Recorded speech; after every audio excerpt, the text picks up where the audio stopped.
All right, we're back. We got a great episode today. We have Al Nittoli from Guardian Caps. If you guys are familiar, and by the way, Coach is not just obviously with Guardian Caps. He's also a football coach at DePaul Catholic High School, an assistant there, and it's one of the top programs in New Jersey.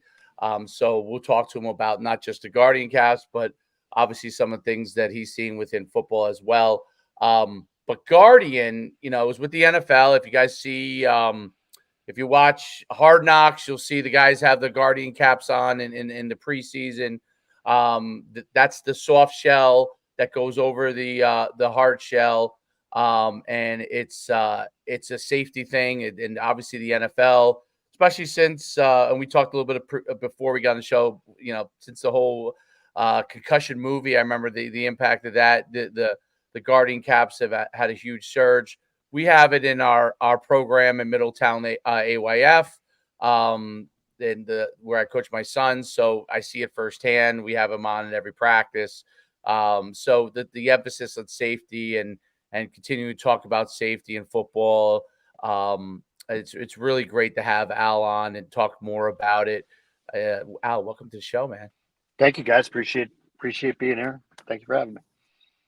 Al, and one of the things that's really great to talk about Al on this is Al, obviously, I said coaches in high school, but he also, for many, many years, ran the Oakland youth football program.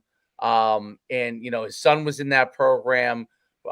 Those kids, he's seen, the impact of hits and all those kind of things in youth football. He's seen the highs and the lows of it. And then obviously going into high school. So he's seen it at multiple levels. He really kind of understands the impact of safety in football and the things that are constantly evolving on it. My first question is, Guardian to me has become the number. There are other things out there, and we had a group on that did another version that was like more of a harder shell version, I guess I would call it. Yeah, But Guardian has become like the premier group with respect to safety as far as the additional soft shell on top of the helmets. But it's always so hard. Like for me as a football coach, like you're always trying to quantify what does exactly it mean when it puts on. When you ask a parent, we put this thing on. What is this thing doing for us, right? yeah, Um, so talk about like Guardian from a safety standpoint, the evolution of it, sure. and the impact. So it's funny when you brought up the Oakland Braves. When it was about 2000, probably 16 or 15, I was also coaching at Bergen Catholic at the time. And at that time, Bergen Catholic was in Guardian Caps, one of the first high schools in New Jersey to be in Guardian Caps. And I was like, what are these things? These are pretty cool. And the linebacker coach, Ed Van Curren, was at the time the Guardian Cap sales rep. His son is now the head coach at Fairleigh Dickinson. So Ed's like, hey, if you want me to come talk to your youth program, we could possibly do that. So he came down. I had this whole town hall where I brought in Riddell and Guardian Caps and mouthpieces and really tried to get out in front of the whole concussion thing. So it was right around the heat of it. And I'm taking over this youth football program that had 60, 70 kids in it. And I was like, we really have to rebuild this thing and restore some confidence from the parents. Right. So we were the first youth program to be in Guardian Caps in the state of New Jersey. So my son, who's now 17 years old, 18 years old, he's been in Guardian Caps since he's 8 years old. And when I tell you, from a coaching perspective and a parent perspective, we all focus on head safety, and we'll get into that. But Guardian Caps in general during the course of practice, you know how it goes. A hard helmet to an 8 year old's shin, elbow, body, whatever. Those are tough blows to take at that age when your body is not fully just like ramped up to do it. And sometimes it makes the game not so fun. So the initial thing that I saw was, yeah, we have head safety, but the sound of the game and the safety of the game just went up tremendous because the body blows and just the little things you would think of. As far as the head to head contact and all that sort of stuff, it was amazing what we saw in our program. We went from having 5 to 7 concussions a year in practice to literally zero. And we changed the way we practiced a lot too. So with the combination of the Guardian caps and just being a little bit more aware of how you're doing drills, how far apart you are, where you're coming from, what you're exposing the kids to, really was successful for us. At the high school level, we've implemented those at our high school, and as well as anybody else in North Jersey, you get after it in practice. Oh yeah.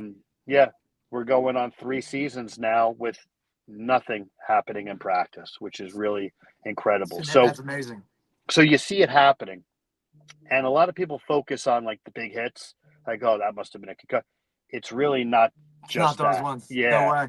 it's the subconcussive grinding, especially with the offensive and defensive linemen, where you'll see sometimes in the higher levels, the Guardian caps, the crown of them, they'll really wear, and then you'll say to yourself, "Wow, that was helmet to helmet wear like last year with two Yeah. guys just grinding and grinding and grinding." So coupled with all that, I mean, it's just been really remarkable how this thing has really transformed itself from 2015 to where we are now in 2024, and seeing it on the field in NFL games. Right. It's really interesting, and it's like one of the things I think that parents get assured on more is that when you see the hits, I think with the guard, you said the sound, it's no Oh, longer that crack sound that you hear if somehow they do accidentally bang, helmet to helmet or something, Yep. or someone hits somebody. It's a much lighter sound. I think, and for those people who don't know, like when you're at a youth practice, and it was probably the same when you were a youth coach. Parents are sitting there the whole time in football watching Whole your time. like Yep. right, and they're like right there. They're like, Right there. Yep. right on the sideline. right there. So like they Yeah. know every time you yell in practice, they know every time you're upset in practice, and most of them could care less about that. I mean, other than unless you go crazy, but what they really care about is he okay? Hmm. Are they what if somebody gets hit? Like how fast does that whistle go? Like are the coaches quick with the whistle, right? And I think the Guardian helmets really do a great job of lessening that sound that makes them feel a lot more assured in that process. And I think that's really a unique thing that the safety of the soft shell helmets does.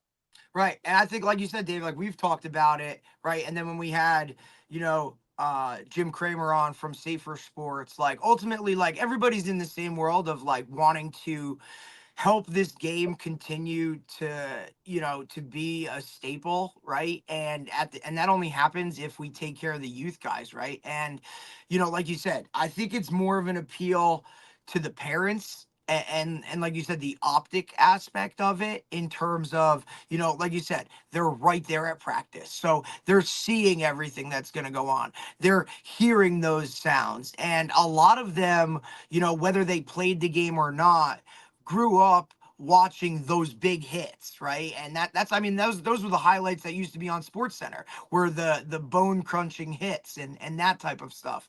And now to see, if the younger you start with the protections and the, hey, we're implementing this, right, and that technology, like that's where I think the game will continue to grow, regardless. And now, like Al I said, lost the like his sound. I son's can't hear been you. in it. You're Uh, good. His son's been in it Can you hear since. us, Al? Can you hear? Can you hear us or no? Uh-oh. I don't think he can. You might have to go Uh, back. You might have to go back out and come yeah, back go in. back out and go back in. Let me Like I let said, me let me see yeah, if let me see. You want me to text him? yeah, I'll See send if them I a can quick text him. message. Oh, there he Oh, did. there we go. But like I was saying, like I think that stuff, right, like kind of all ties into it. And now if they like when they were growing up, right, parents, like that was it. It was physical football, it was contact, it was this, it was that.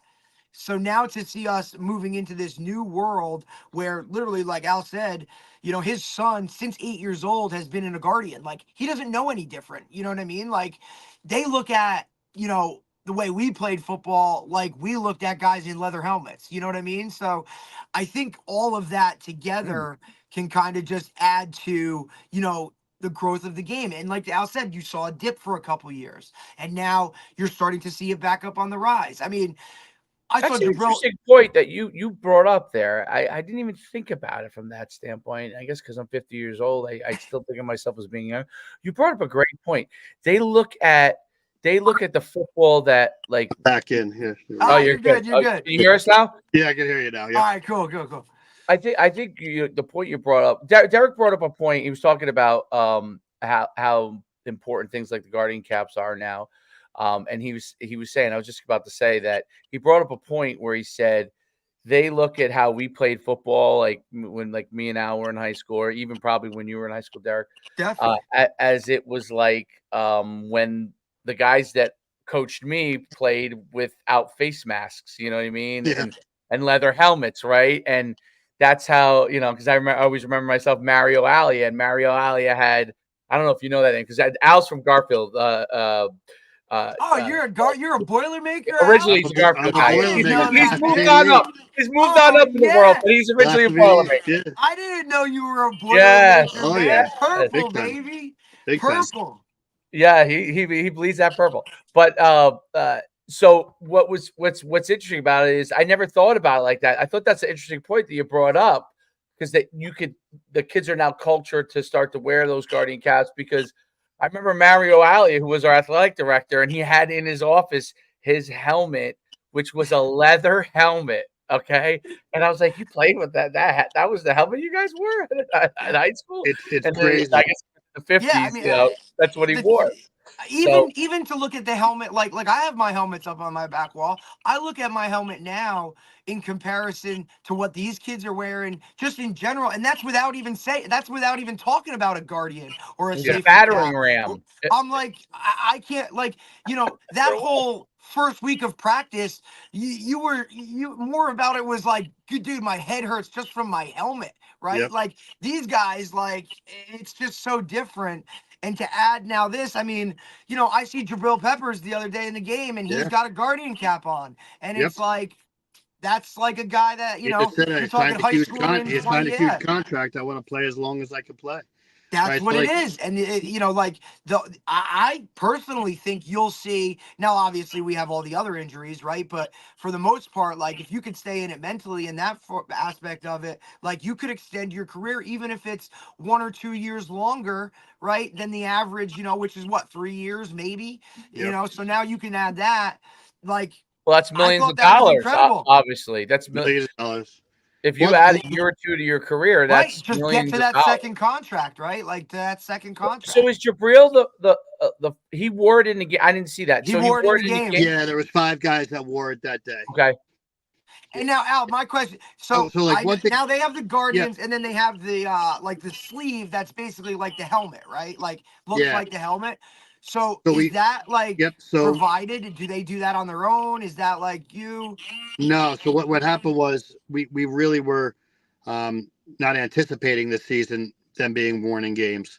Wow. But there was such a demand for it that we had to get our design team going. So we're designing hey guys, let's pick up the So we're working with the NFL teams directly, obviously, on a day-to-day basis, because a lot of teams have 4 or 5 different helmet looks. Yeah, especially because they added the new rule where you can have a third one now. Yeah, so it's a very difficult process in making sure that the penny cap matches as closely as possible 100%. to the game day helmet look. I was gonna say something before, and Dave brought up a good point about an old time coach.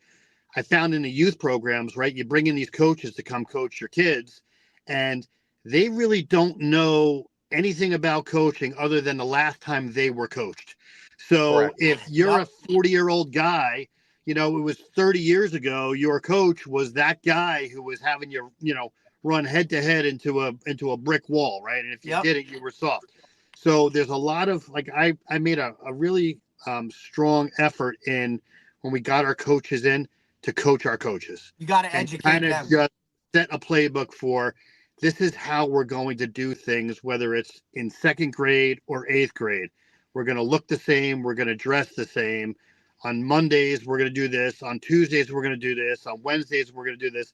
So that as the head of a program, I didn't have to think about what is the 7th and 8th grade team doing today? What is the 5th? So if we're in uppers as a program. If we're in full as a program.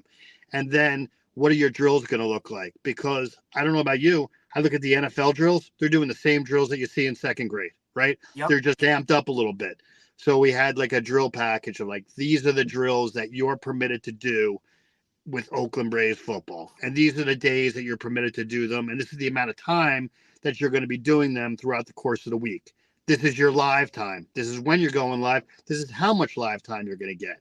And in the beginning, it was tremendous pushback. But before you know it, like, it really works because everyone's on the same page. And our program went from 70 kids to almost 200 kids because Al, the that all is was going on. And That's phenomenal. that's the most, and now that I'm a youth Now, coach, yeah, right? now Dave's in Because it. I've gone Al. full Dave's swing in here. it. So it's phenomenal that you say that. And I didn't realize that you did that with the Oakland Braves, but yeah, it's phenomenal that you do it because I literally come to practice like I have, and my coaches do a great job. But the first year, last year, I think I only had 3 assistants. Now I have 5 guys. But the first year, the first thing they wanted to do was literally, I'm not kidding, Oklahoma's, right? of course. Sure. And that's the first thing they wanted to do. And I was like, no, no, no, no, no. Like, we You're have like- to progress, and we're not going to do Oklahoma's. It's going to be, any kind of the tackling is going to be modified from an angle. We don't want, we want to go, we want to limit the fact that they go head on as much as humanly possible. Right. Yep. So we did that. It worked out really well. Now this year we're no longer in development because we're now 9 and we're like competitive, and you have a little more tackling. But I watch what we do and how we approach our practice, and then I watch everybody's doing something different. And it's not an indictment of the program. It's just everybody has to figure it out for themselves. And I think that what you did is phenomenal because I think it's important to have a stage set of how much hitting is necessary to get the kids to whatever point we're looking to get them to, right? Yep. Luckily, I've been a high school coach where we've reduced, all those years, we reduced over the years the level of tackling. Like what I did when I was in Saddlebrook in 2002, what I was doing with my DBs, you would have me arrested for that, now, so it's completely changed and evolved over those years. You obviously have to have a certain level of hitting, but it's that part of football. I think more and more because I watch way too many clips on Instagram where like it's disgusting. It's abusive. It's disgusting, right? Where these especially now, like but back then, Dave, like even for me when I started, I couldn't really go on the internet and find all these drills. Now you can learn how to do anything. So if you want to go and search, you could have practice plans, at your fingertips within seconds. So it's really just they really don't know any better or they don't have the time. So I always said to myself, listen, I have 80 coaches in my program from top to bottom. They all have jobs and they all have kids. They don't want to go online and do all this work. But if I'm the commissioner of the football program and I want things to look a certain way and be a certain way, I have to do that work for them. So I put together the practice plans, I put together the video clips, and I put together the lesson plans, and I would have them come in twice a week from January until we started the next season, buy pizzas for the guys, buy some beers for the guys, and we would just literally go over the drills and how they're supposed to be done and what they're supposed to look like. And you had made a good point about like, those A-gap tackles are always the toughest ones, right? Angle tackling, you can get A-gap tackle. We did everything with rolling bags. So anything that was like going to be that hit, I had them hit a bag because guess what? I know the kid that I have playing middle linebacker, and I'm not going to put a kid who can't do it in there. So I don't need him hitting a bunch of kids that are kind of afraid to run through the A-gap and face them. So let him hit a rolling bag. So with technology and the drills that are out there and just the awareness coupled with, advancements in technology and safety, whether it's the type of helmet you wear or a guardian cap or the right fitting mouthpiece, which is like really important as well. One of the most underrated things, I think. The chin strap that isn't on properly and not fitted correctly. Like that's the other those part. Are all injuries waiting to happen that could be prevented. So in an environment, when I first started, when concussion movie and everything was at its peak, I kept saying to myself, what are the controllables? Like, what are the things that I can do that can help the perception of the Oakland Braves football program or any youth program make a parent feel safe to sign their kid up to come play football? And you're always going to have those kids that are going to play anyway. And then you're going to have those kids that have no business playing. And then you're going to have those borderline kids. And it's those are the kids. Like those are the kids that choose to go play lacrosse or fall baseball instead of come play football because they said, oh, we could just play football in 8th grade. And I'm not a big proponent of that. I understand the mindset of it, but I think a lot of it has to do with the fact that football's been kind of like unsafe, coached by guys that really don't know what they're doing. So why should I have my son take hits from 2nd grade to 8th grade when he could just start in 8th grade? But if you're running a great program, like there's a lot of I equate it to a fastball. You can't get into a cage and get into a high school game and hit a 100-mile-an-hour fastball if you haven't seen a 30-mile-an-hour fastball, a 40, a 50, a 60, Right. and you've built yourself up. You got to build up to it. Right. It's the same thing with football.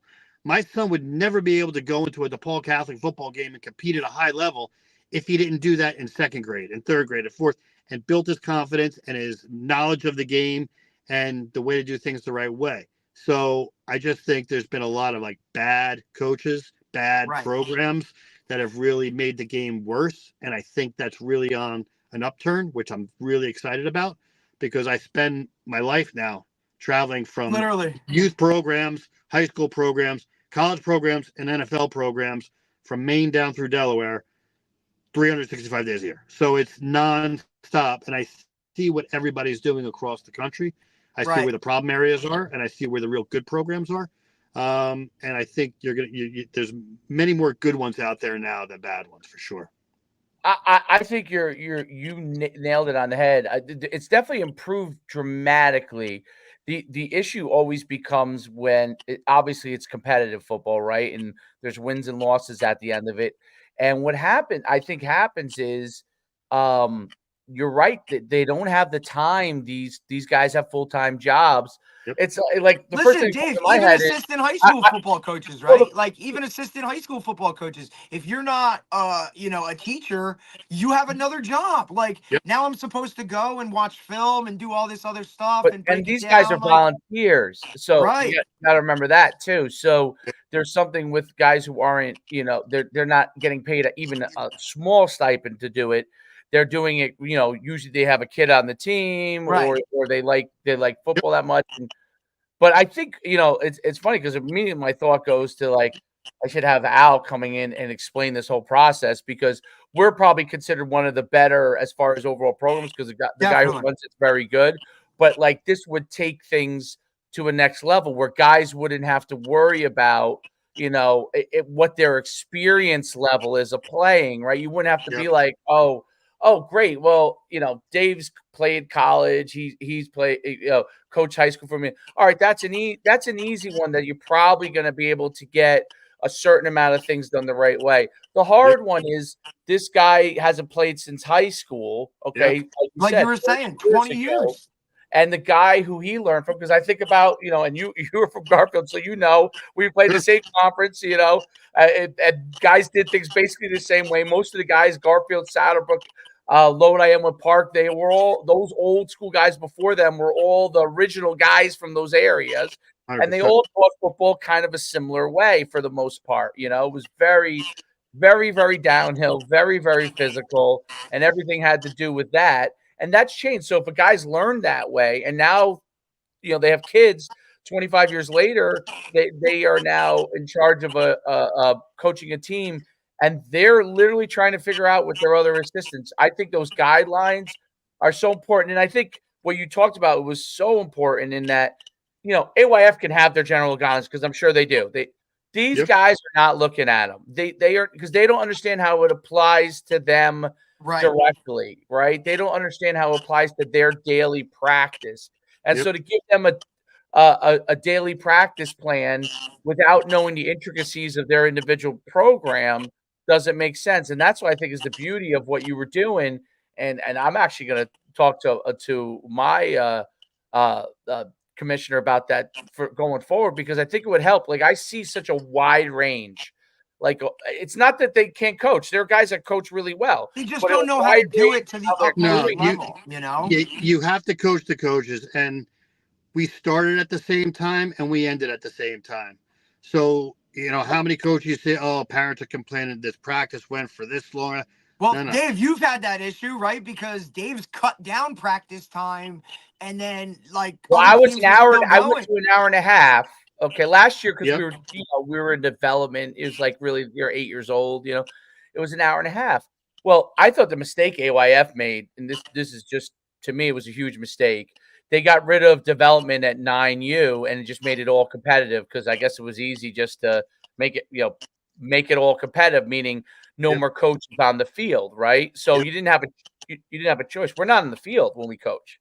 Right. So At with 9. 9U. So we're on the sidelines. So now what has happened, I had to explain to my parents that like practice may go a half hour longer because going through actual plays where I'm not there to tell them where to go, and they have to they have to figure it out, is very, very hard. I mean, I'm lucky. Like the two kids who were my son and the other kid that are my quarterbacks, they know each other really well. Yep. They kind of are similar kind of athletes, both guys for the most part. So I'm able to kind of get away with certain things. But I just think about how other guys are not able to get away with that. Like I'm able to Yeah. get away with it because my son is a quarterback, and the other quarterback who's also good, they're similar kind of guys, probably similar type of body types too. Mhm. So it makes it easy, right? I'm not taking two different guys and they have to learn different things, and they're able to take charge pretty well, right? But it's not that way. And I've done this. I had to go to a system because the first two games we weren't running a lot of plays, but I had it on their wrist and they had the names of the plays. Now the quarterbacks could remember everything, right? But basically they were spending half their time getting guys lined up, right? Because they knew it and it was Nine's hard. a little bit young. They were young, right? But so then we went to graph. Literally, it's a graphic. What everybody does. My quarterbacks don't like it as much, but it helps everybody else a lot more, right? So, Sure. but I think that those kind of things are things that, as a program, whatever your individual program, you could have suggestions for guys. Because I honestly didn't know that because last year they had it on their wrist, but I was in the huddle with them. I was able to take Johnny, put him over here as a wing back, and say, block that kid right there, number 18. Yeah, totally different. Yep. So, and as they evolve, you need to be able to do those things and to be able to show them, okay, this level of kid can maybe handle this level, because I was a high school coach. I didn't really know what they could handle, Sure. So I knew from a safety standpoint what we didn't want to do. I knew kind of development wise how I want to develop them skill wise and physically. But then you get to the actual play aspect because they got to play the game at some point and you're on the sideline.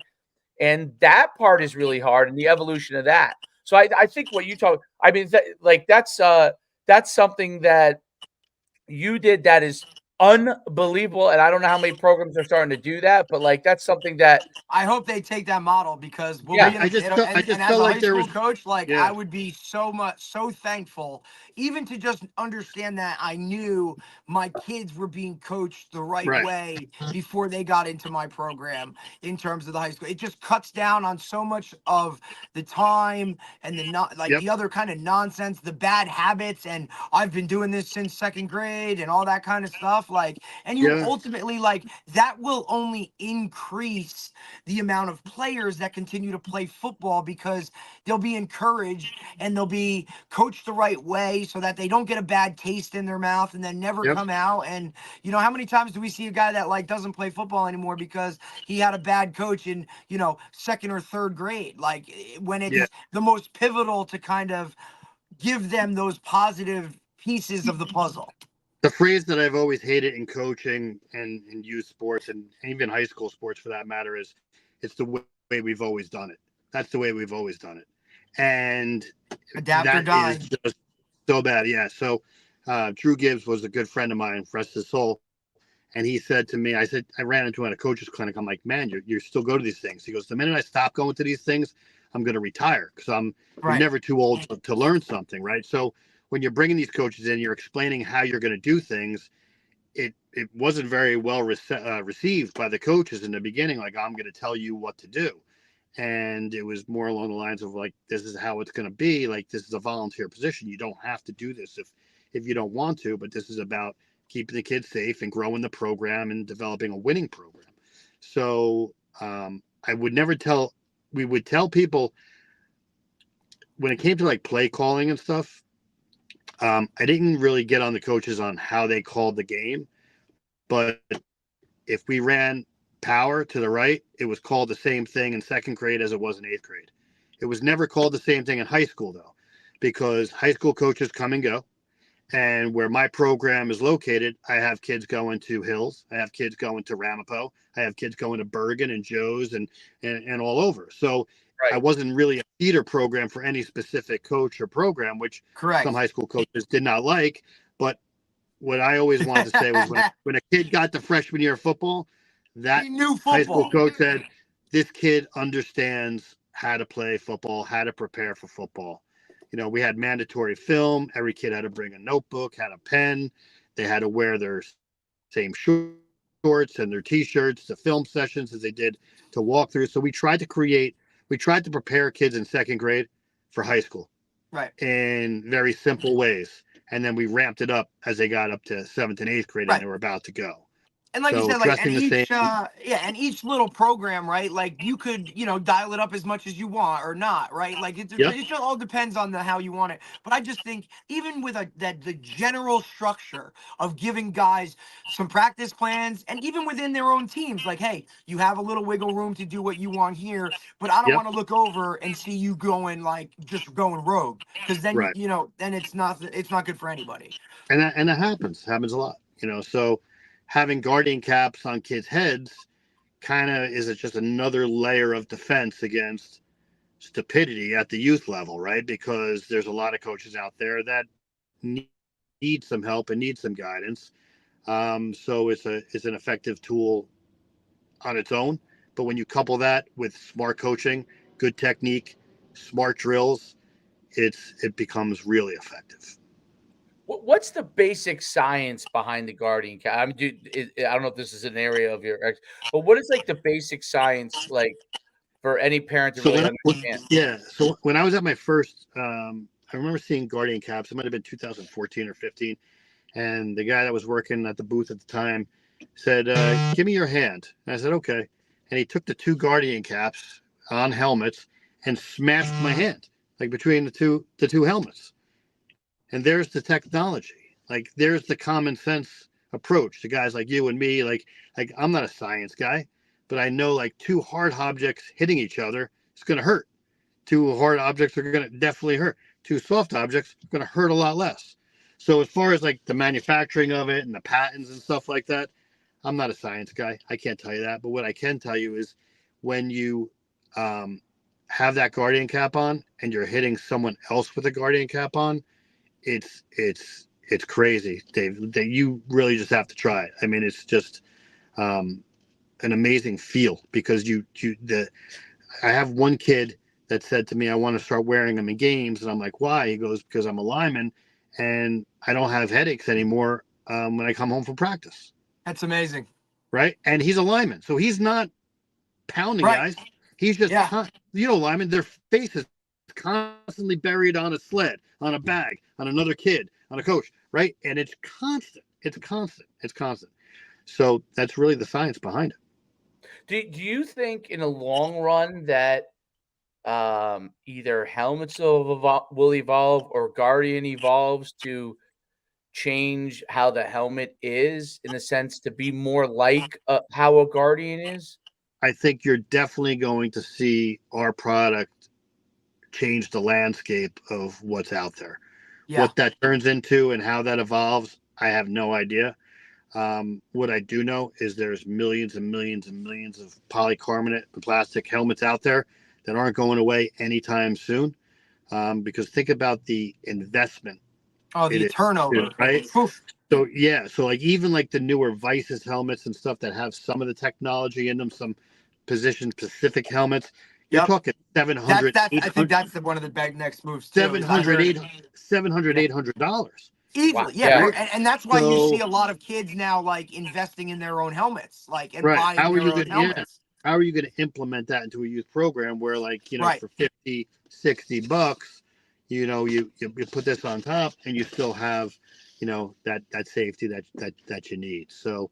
And I bought the Vices helmet at first because when my son was starting, I was like, oh, let me just get the the greatest helmet out there, and it was like it was heavy, dude. It was super heavy. Yeah. And, They're and just I not know, ready. They're just not built for right? Yep.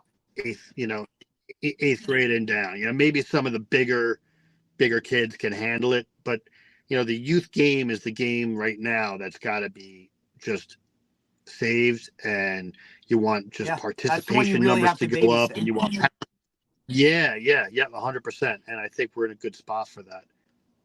Yeah, Well, like Dave, like the one thing I did see is that there will be very, very shortly, like position specific helmets that are coming out. Like, you know what I mean? Like they're gonna now start to build helmets. Like it's not just gonna be like, oh, hey, you're a large, you're a medium, you're this. Like there's gonna be, hey, this is a lineman helmet, this is a skill guy helmet, this is built for linebackers. Like that's like I believe from what I've tried to do as much Yeah, and research as I can. some of them are out there already, just like there Yeah. are shoulder pad specific shoulder pads, right? So Right. back when we got shoulder pads, we just got shoulder pads. We looked like That's it.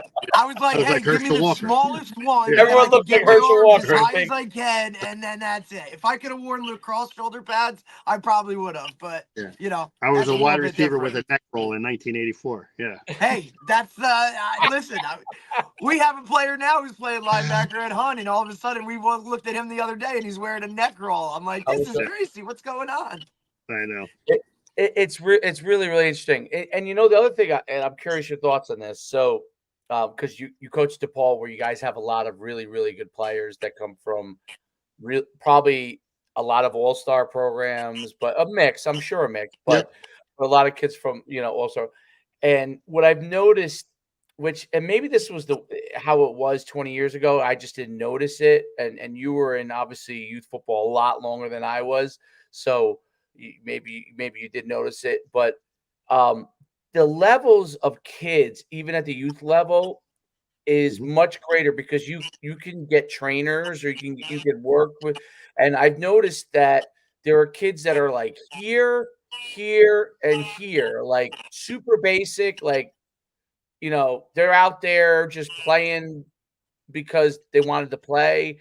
There are kids that are good, decent athletes, but they don't like put any more time. And then you get this level of kids that are good, at least a minimum good athletes, but they're putting in a lot more work, and it's created that. And obviously, if you get an elite athlete who's he's going to be there. But you see the good athlete that's putting in a lot of work has far distanced himself from the kid who just plays, even if he was a good athlete. And so I've seen three levels just in my 2 years, and that I didn't really think I noticed before. Like there were kids talent-wise that were different level, but I'm talking about like physical and skill, like things they can do and understand is totally different. Have you seen that? Like you're coaching the high school, when you kids come from other programs coming to you, have you seen that at all? Or Yeah, so I think kids coming into high school now are much more prepared for high school football than they were 20 years ago. Yes. But I also think that holds true in all walks of life with kids. Kids have a lot of information at the fingertips. They're exposed to things at such a young age. And I almost think like some of it's too much. And I think some of these kids also sometimes get in the hands of not so good trainers, right? So they develop like a lot of very bad habits, right? And bad mindsets. But there is no doubt that the stud that you're getting freshman year now is much different than the stud you're getting freshman year in 1984. It's like that kid in 84 was just a good athlete and he was raw.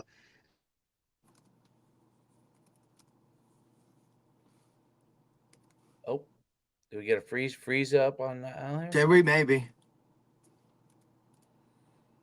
Good But athlete. you understand where he's coming from 100%, because you're looking at kids now and they're just so far accelerated ahead of it. Like how many times do we say if we had access to some of these things, or if we knew, some of these skills back then or whatever, that it would have just taken our game to an entire different level. I think there's a happy medium when it comes to it in terms of some good, some bad. But I think that's kind of like, it's always been that way when it came to sports and whatnot. They just have a lot more like at their fingertips than ever before, right? And you never found, like, when I was growing up, there wasn't I any was going to come one-on-one back in. trainings.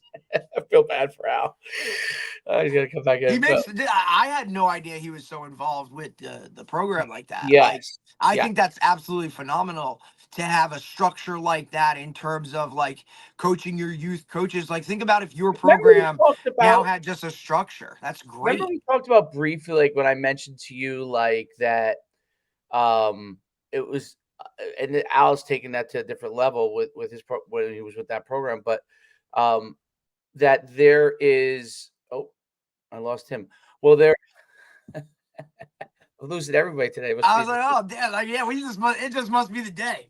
But there is a minimum skill level, right? Right. That like, you almost want to make him have to like take some type of test.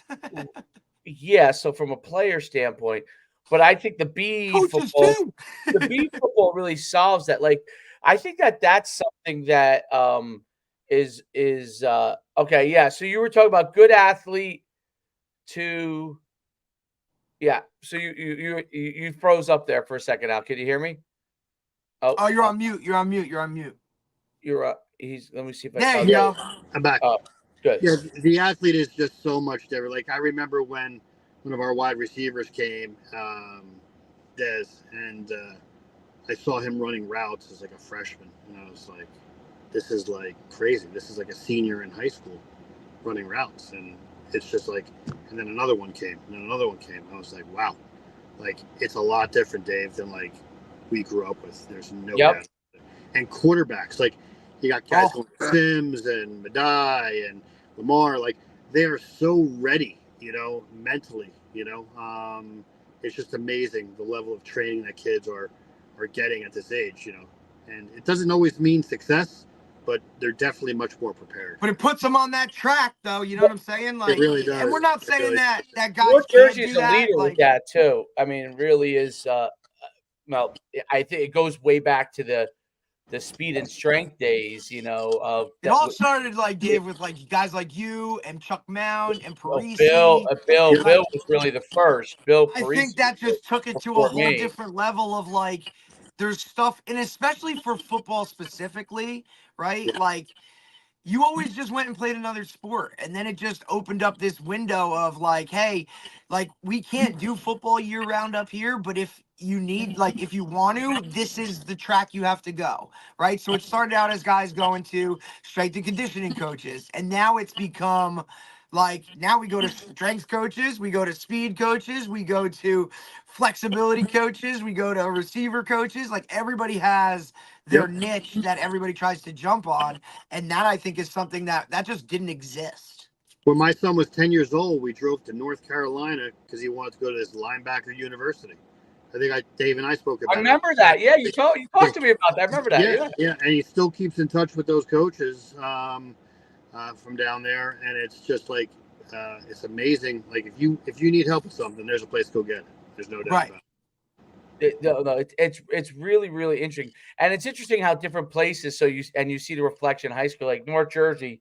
I was just going to say that the parochial and the public school, but the parochial is kind of the leader of it. The competition level is so high that you get like these springboards of other ancillary services that come. Parent picks up his head and says, "Oh my God, this kid's better than me at this. Is there somebody that does that?" And then there's some guy that's like, "Hey, I can do this. Yeah. I can help you with that." And he helps him with that. And then all of a sudden he has a business from it. Where, down here, when I moved down here, that was the thing. It's actually coming now. It's been coming much more. The level of high school football in New Jersey is phenomenal. And you see it because you're up and down the entire coast. And I have as far as the Northeast is concerned, Pennsylvania has some teams for sure that could compete. Ohio definitely has some teams for sure that could compete. But from like Maine down, it's kind of like a little bit of hit and miss. But everything south of us is, as far as I'm concerned, ahead of us. Like Georgia and Alabama and Florida, like they have like the talent level there, the pools of talent level there, the speed of the game there is just different. It's literally different. Yeah, I think and Derek's talked about this before. One of the things about the South it's just the same way that it's happened, for in the South for baseball and some other sports. You could literally a trainer doesn't have to have a facility, right? You literally go to the park and you can work your guy out, and you'll probably get 3 clients that are walking around at the park just because they see you doing it there too. No you know doubt. what I'm saying? No you Because don't have a everybody's winner. all in. But also, obviously the other big part of it is, when you look at the NFL is a different thing, but college football, where college football is best, if most kids, if they're good football players, they probably have some aspirations to play at least in college somewhere. Sure. And if that's the case, you look at the South with blanketed so many football schools, obviously top tier as well, because you got the SEC and the weather component associated with all of it So throughout big. the South. It's the same reason why California is still good at football, even though football is like one of 9,000 sports everyone plays in California. Yep. But because of the weather, you're going to be able to do a lot of things. You get a modern day program that has a top tier program, or St. John Bosco that has a top tier program because of it.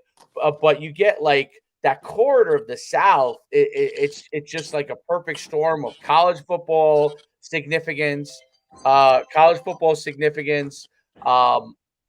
the ability to go work out whenever you want. Whenever you want. Yeah. They have spring football, right, in high school. Like, Well, you look and at yes, Texas, spring football, their and first the block of the athletes, day is football. Like, and they all play like we were like, oh, they all play a lot of sports when they're young too. Yeah. What you have in the Northeast which is, I think a lot of it is because of space limitations, meaning the winter is a big block of months, and it's probably way more of a problem in New England, right? Yep. But the big block of months that you kind of have to be indoors, and there's only so many places that you can go indoors, and then these sports are the majority, like say soccer or whatever, take up the majority of the field space, or whatever, lacrosse or whatever it is. So it's harder to play like all your sports all the time because indoor space is tough.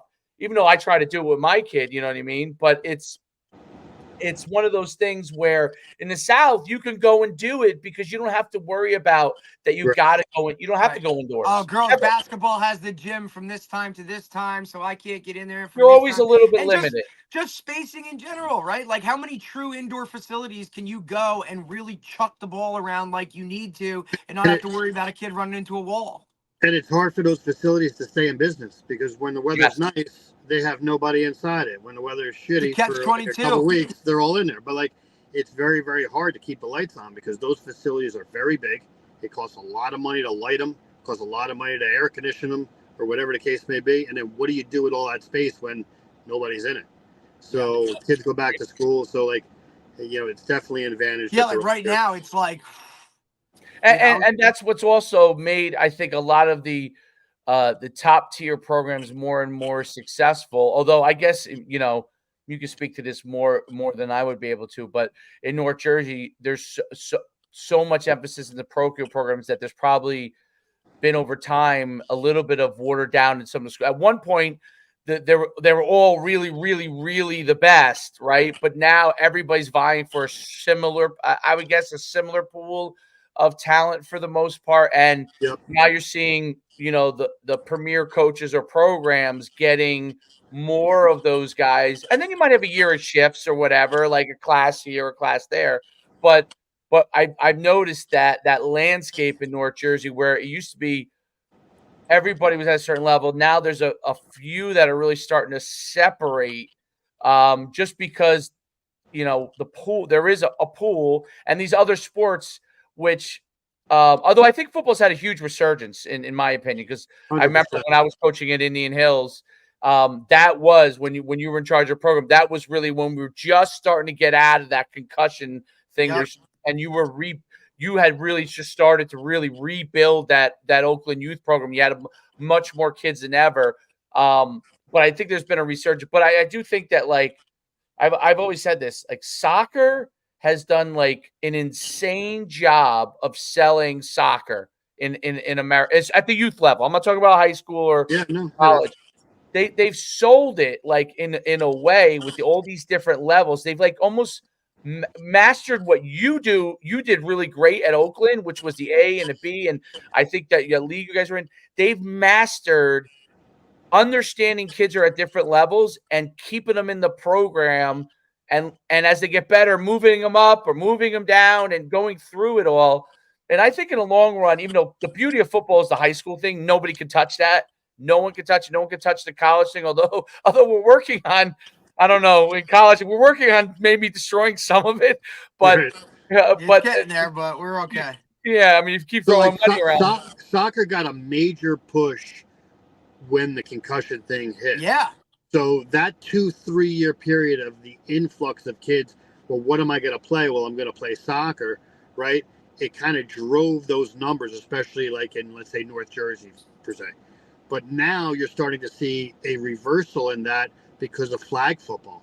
So Yes. like, And we talk about this all the time. Like right. that, The alternative that's just used to something be that's like, I'm going to go play soccer. Now the alternative, I'm going to go play competitive flag football. And now you see the emergence of girls flag football, right? And Yep. girls flag football is now a scholarship sport in colleges, right? It should be a state It'll championship be a sanctioned sport in high school soon. That's going to happen all over the country. There's like no doubt about that. That business model is here to stay, and it's going to keep on going. And that helps football, you know, in a big way, because when you're done playing flag football and you get to high school, you're going to play football. You're going to start to play maybe now in 7th grade and 8th grade, or 5th grade and 6th grade, versus like the football guys used to be afraid of flag football because like, well, they're going to go play flag instead of playing tackle. I'm like, well, that's better than them going to play soccer or going to play something that takes them completely out of the sport, right? Correct. So maybe that 5th grader needs a couple more years to develop, absolutely, right, and be ready to go play tackle football. So, yeah, that's definitely been a shift for sure as well. We picked up this year, I think 6 kids between flag football and like we did 7-on-7 at the younger level, like, yeah, and which was, I mean, we weren't sure how it would go, and I really did it because we had always had like 15, 18. I think we always had 14 right there, but then everyone kept asking for lower, and then my son was coming up anyway, so I'm like, all right, let's just try and. I mean, we did 8. Sometimes there were some flag. 7s we would pump up a little bit. Like it's been. So we put it in, you know, mirror what we were doing with our flag leagues, right? Like youth all the way up.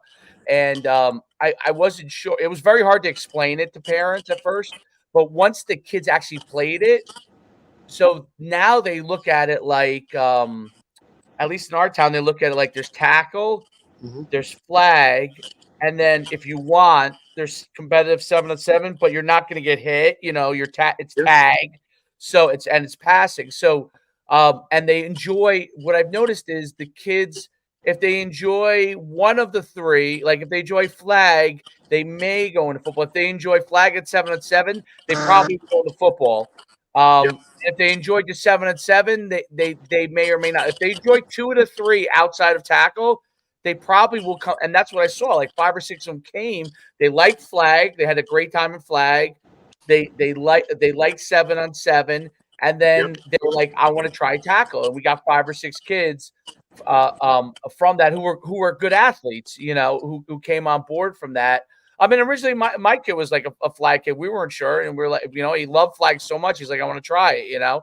And I do think I was definitely one of those guys that was like, oh, flag, you know, it was like, how is that going to help tackle? But I see it now. Like I see absolutely exactly what you say. It's just the and more they're in it, the better. The way you felt is very common, because they're like, we're going to lose this kid to flag. But the reality is you're keeping them in football. So that's, you know, as far as like creating numbers and creating energy and synergy amongst your program, it's give kids as many opportunities they can to stay in football, because eventually they'll be where you want them to be, you know. And that's and flag 7-on-7, those are your athletes, right? So right, you know, those are the kids that you really want to stay engaged, because you could lose them to other sports, no doubt. Absolutely. And you're able to create different levels too, like we talked about. You could create, because if everybody wants to play, there's no reason to have to cut anybody. You could have recreation flag, you could have travel flag, you could have co-ed flag. Yeah, yeah, exactly. Co-ed flag, girls flag. I mean, obviously is That's the I monster. we started it as a this will be the fourth year I think we're doing it.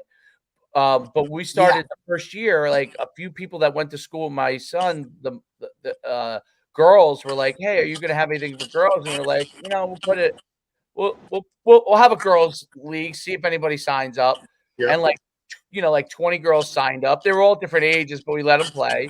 And then the next year it was like 60, and then it was 100, and we're like, it's crazy how girls flag has, and obviously the Olympics is going to make a big impact in that as well. No, for sure, 100%. But yeah, I mean, Al, this has been absolutely phenomenal talking to you. I mean, your insight is like it's first of all, it's very unique because you've been at you obviously you played, but you've been at the youth level and you're at an elite program high school wise, so you kind of see the two things, and you ran that youth program, and your insight on how to help the youth program advance is really a phenomenal. I actually think that you should go around and as a sidebar gig for you, Al, In your free time, by in the your way. free I'll time. tell you what, I'll do that part for free, just to sit down with people, because I think, listen, we all do this for one reason: we love football.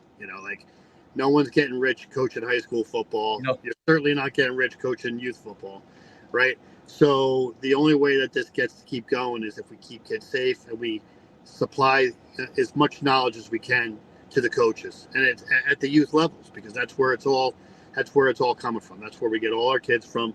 So you could tell right off the bat when you get a kid that's been coached well, you're like, listen, this kid is on cruise control right now. Absolutely. So I think it's a great thing that you guys are doing as well. Thanks so much, Al. We'll let you go. It's been great having you on. Listen, you just go to Game Breaker. Al's email's on there if you have a question about it. Like I said, our program's on it. We think it's it's a mandatory and necessary part of it, and it's interesting because the parents have started to ask about can we play with it. Obviously, most of the kids aren't, so they haven't played with. Some of the kids have played, but I always tell them. So Alfred University, Alfred University, upstate New York. Yeah. So they played a whole entire collegiate game last weekend with Guardian Caps on. Every member of the team. Just the Guardian. Did they have like any of the helmet logo? No, or they just did Guardian? not. They just had a flat color. Like, they didn't give a shit. They were just like, care. yep, let's go. What was the feedback? We have now hundreds of high school programs across the country using them in games. We have. Well, I mean, Al, like for you, just think about how many, if we don't even count youth. Think about how many high school programs, right? Like within your territory, your area. I mean, it's just phenomenal. Like all it's going to take, like now you see Alfred doing it. Like just watch how many more now do it, right? Because everything's a copycat, and it promotes the game and the safety. Like that's what people want to see. Now the president of this university is going to ask the president of Alfred University, hey, what are your guys are doing this? Or oh, you're on the front end of this technology. Like it's good for everybody to kind of just, hey, this is what it is, let's continue to help grow the game, and this is a piece of it. 100%. Couldn't have said it better. Appreciate you, bud. Thanks so much for coming on, and good luck the rest of the season. You guys have a heck of a team. Yeah, keep going, man. We got a tough one this week. Cardinal Hayes. I like watching them. That quarterback is electric. Have you watched him play yet? No, I haven't. Yeah, I'll check it out though. Take a look. Yeah. All right, Al. Good luck this week, and we'll talk to you soon. Thanks for coming on. Soon, man. Thank you. All right. Be well. Thank you. That was great. That was an excellent topic. You know what I didn't take into account too? Like we talked about it, like because he goes and meets with so many of these youth organizations, because obviously for that, like that's where your moneymaker is, right? Because like if you think about it, you sell how many in bulk to a youth organization, depending on whatever. He sees these ones that are just shit shows, dude. Like, oh, what do you mean? Like, we can have each kid pay for it individually, or just craziness, I'm sure that he sees. But so that his feedback is now like, wow, like if you did something like this or don't do this. And I'm sure he picks up on positive things as well from each of those meetings or whatever. But like, you want to talk about a guy that's on the forefront of like what? football in America, at least in the Northeast, is, right, in his Right. territory.